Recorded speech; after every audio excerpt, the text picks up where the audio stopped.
আমরা বসলে এখানে বসে একটু ঈমান তাজা হয়, আবার বাড়ি গেলে ঈমান চলে যায়। এই রমজান মাসে একটা নফল ইবাদত পালন করলে একটা ফরজের সওয়াব পাওয়া যায়। কি বলে, ঠিক না? একটা ফরজ আদায় করলে 70টা ফরজের সওয়াব আমলনামায় পেতে থাকি। একজন রোজাদারকে ইফতার করালে তার সমপরিমাণ সওয়াব যিনি ইফতার করান তিনি পান। এমনি ভাবে অগণিত সওয়াবে পরিপূর্ণ এত সওয়াব আমাদের মাঝে আল্লাহ এত নেক আমল, এত নেক কাজে এত সওয়াব আল্লাহ দান করলেন কেন? নিশ্চয়ই তো একটা কোনো কারণ আছে। কি বলে, ঠিক না? রমজান মাসে এত সওয়াব কেন? আল্লাহ রাসূল সাল্লাল্লাহু আলাইহি ওয়াসাল্লাম হিজরতের দ্বিতীয় বর্ষে এই রমজান মাসে আয়াত আল্লাহ নাযিল করেন। এর পূর্বে রমজান ছিল মাস, এই 12টা মাসে রমজান নাম এটা হযরত আদম আলাইহিস সালাম থেকে এসেছে। তবে প্যারানবী মুহাম্মদ রাসূলুল্লাহ সাল্লাল্লাহু আলাইহি সাল্লামে যখন তার সময় এই রোজাকে ফরজ করা হয়েছে, এখানে তার পূর্বে রমজানের এত সওয়াবের কথা বর্ণনা করা হয় নাই। বলা হয়েছে রমজান, তারপরে থেকে যখন রমজান পালন করা হয়েছে তারপর থেকেই এত সওয়াব শুরু হয়ে গেল। কারণ এই রমজান মাসে পরিষ্কারই আল্লাহ বলেছেন কোরআনে, শাহরু রমাদান আল্লাযী উনজিলা ফীহিল কুরআন হুদাল লিন-নাস। এই সেই মাস যেই মাসে আমি কোরআনকে অবতীর্ণ করেছি। এই রমজান যেই মাস, যেই মাসে আমি কোরআনকে অবতীর্ণ করেছি। অর্থাৎ রমজান মাসে এই কোরআন নাযিল হয়েছে, এইখানে আমরা একটা প্রতিমান পাই। পরিষ্কার আল্লাহ নিজেই বলে দিয়েছেন। এরপরে আবার বলছেন, ইন্না আনজালনাহু ফি লাইলাতিল কদরি ওয়া মা আদরাকা মা লাইলাতুল কদর। ইন্না আনজালনা, আমি নাযিল করেছি, ফি, এটাকে এই কোরআনকে বলছে লাইলাতুল কদর, কদরের রাতে। এই রমজান মাস আমার কদরের, রমজানের কদরের রাতে আমি এই কোরআনকে অবতীর্ণ করেছি। এই জন্য আমরা আদরাকা মা লাইলাতুল কদর, তোমরা কি জানো এই কদরটি?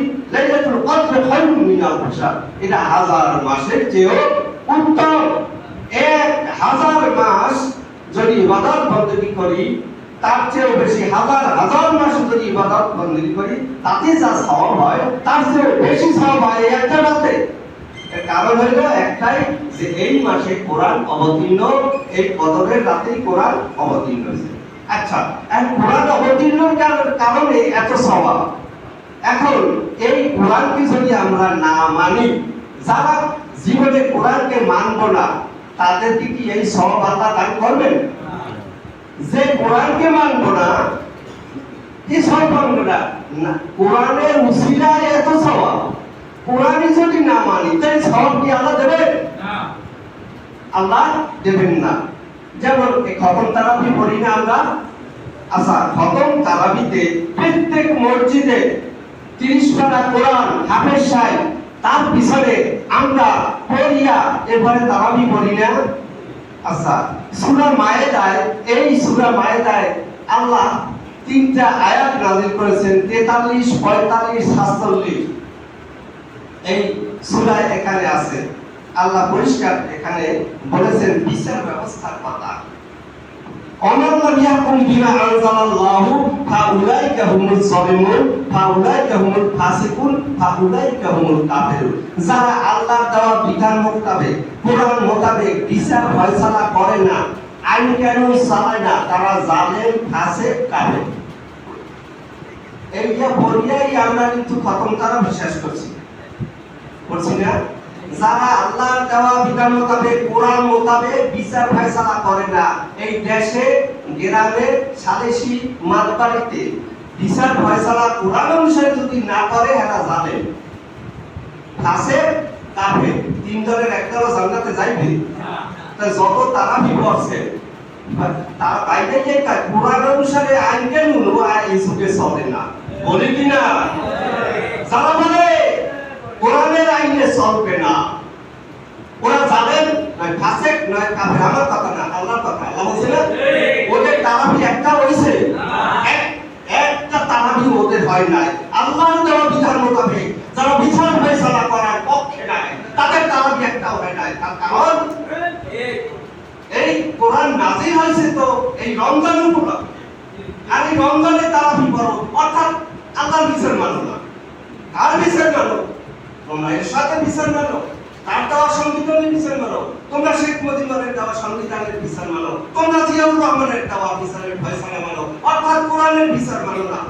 এই বিএনপি লোকেরা, আওয়ামী লীগের লোকেরা, জাতীয় পার্টির লোকেরা, এই কোরআন তো আপনাদের, ও তাবলীগ ভাইরা, কোরআন তো আপনাদের কোরআন। জামাত ইসলামী যে কোরআনের বিচার ফয়সালা চায়, এই কোরআন তো জামাত ইসলামী না, এটা তো তাবলীগ জামাতের ভাইদের, এটা তো আওয়ামী লীগের ভাইদের, এটা তো বিএনপি ভাইদের, জাতীয় পার্টির ভাইদের, এটা তো পীর সাহেবদের, এটা ফুলপুরা শরীফের। এই কোরআন কি জামাত ইসলামী?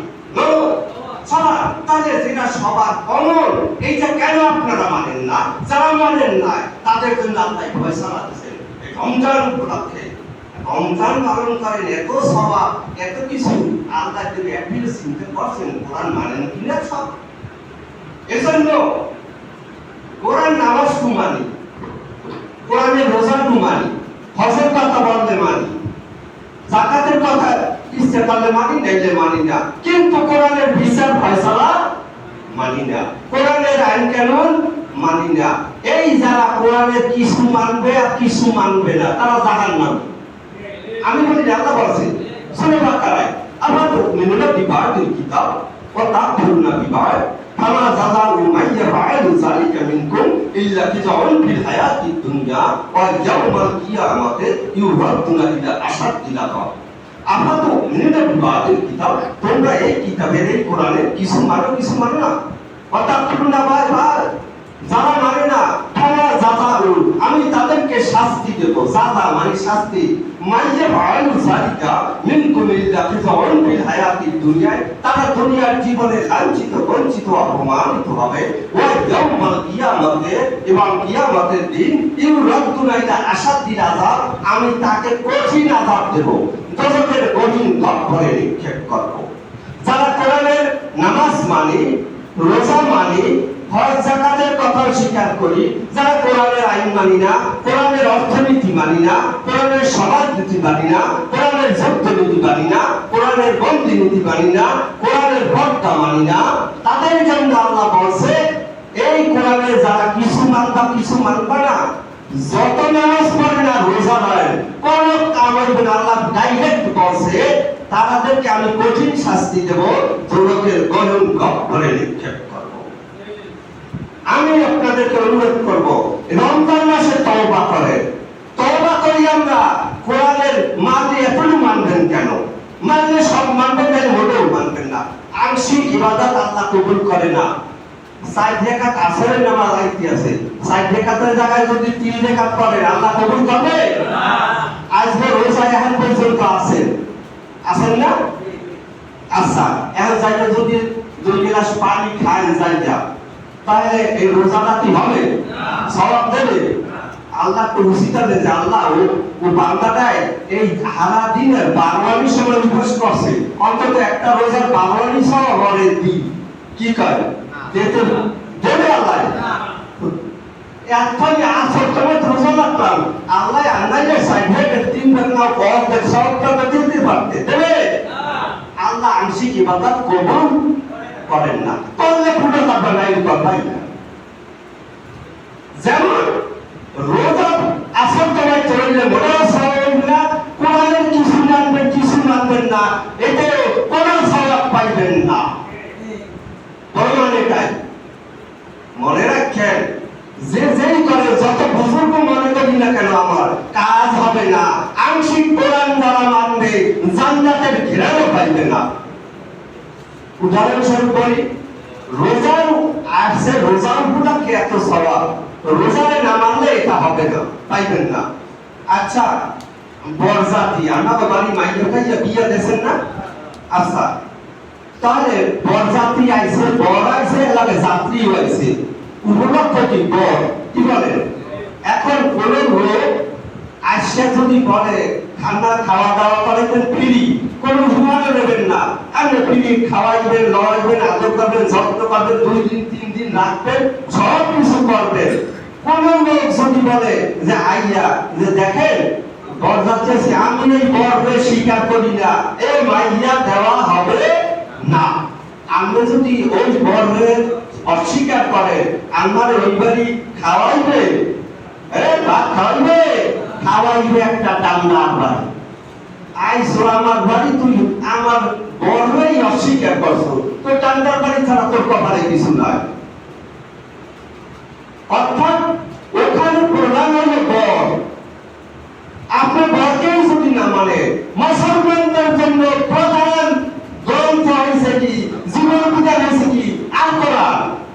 আপনি যদি সেই আল কোরআন মানেন, না মানেন, আল্লাহর দেওয়া কোরআন না মানেন, আল্লাহ আমারে খাওয়াইবে, ওইখানে নিয়ে জান্নাতে দেবে, পাছার উপরে ডান্ডার বাড়ি ছাড়া কোনো উপায় নাই। ডান্ডার বাড়ি। এজন্য সময় সংক্ষিপ্ত কম, উদাহরণ দিলে আপনারা বুঝতে পারতেন আরো জ্ঞানবান ব্যক্তিত্ব। এখানে অনেক আলেম আছেন। এখানে আমি যা বললাম ভালো করে একটু চিন্তা করিয়া দেখেন। আমি তো আমার কথা যদি সত্যি মনে করেন, আজকে তওবা করতে হবে, নাইলে জীবনের কোনো রোজা আপনাদের গ্রহণযোগ্য আল্লাহর কাছে হবে না। কোরআনের সব মানতে হবে, আংশিক মানলে হবে না। বরকে অস্বীকার করলে যেমন দুনিয়ার মানুষ গোটায়, আল্লাহর কোরআনকে অস্বীকার করলেও আল্লাহ তার কাছে নিয়ে গুতাইবে।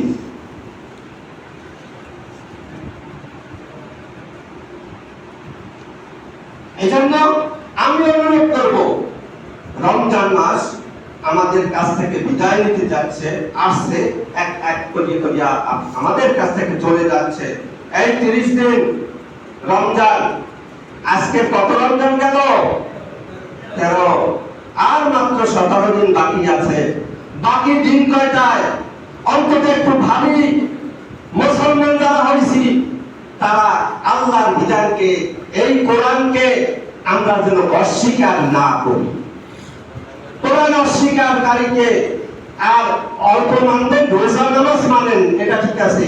কোরআনের যদি আর আইন কানুন না মানা হয়, আল্লাহ এটা গ্রহণ করবেন না। তাই আপনাদেরকে আমি অনুরোধ করব, আমার বিদায় ঘন্টা এসে গেছে, কাজেই আপনাদেরকে অনুরোধ করছি, বাদ বাকি যে কয়টা দিন আছে এর ভিতরে আমরা তওবা দিল্লা করিয়া যেন বলি, আল্লাহ আপনার দেওয়া কোরআন পালন করতে যতটুকু পারি আর না পারি, আল্লাহ আমি চেষ্টা করব। আচ্ছা, মেট্রিক পরীক্ষায় এখানে বোর্ড পরীক্ষার্থী আছেন না? পাস করছেন না? কয়টা সাবজেক্ট? 10টা। আগে যদি আমরা যে সময় পড়ছি 10টা সাবজেক্ট আছে। এই 10টা সাবজেক্টে যদি 2টা বা একটা সাবজেক্ট এখন পুরো ফেল করি, তাহলে পাস হই না। একটা বেশি 99, আরেকটা 98, আরেকটা 97, আরেকটা 0, পাস হইবে না?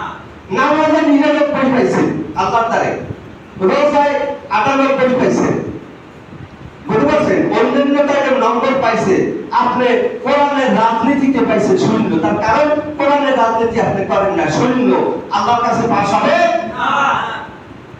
ভালো করে বুঝলেন, আপনারা জ্ঞানবান। আমি উদাহরণস্বরূপ কয়েকটা কথা বললাম। এই জন্য ফেল 0। আপনি যদি অর্থনীতি, কোরআনের অর্থনীতি না পারেন, ওই সাবজেক্টটাই আল্লাহর কাছে ফেল। আপনি রাজনীতি না পারলে, কোরআনের রাজনীতি না পারলে, ওই সাবজেক্টে আপনি 0। কাজে কয়টা 0 বাকি আছে, বাড়ি যাইতে বালিশের সাথে মিলিয়ে দেখতেন যে আমরা আল্লাহর কাছে কয়টা 0 পাইয়া আছি। এইরকম 0 পাইতে যদি মৃত্যুবরণ করি, আল্লাহর কাছে ফের জান্নাত কপালে জড়বে না, আর কেন পাইব না।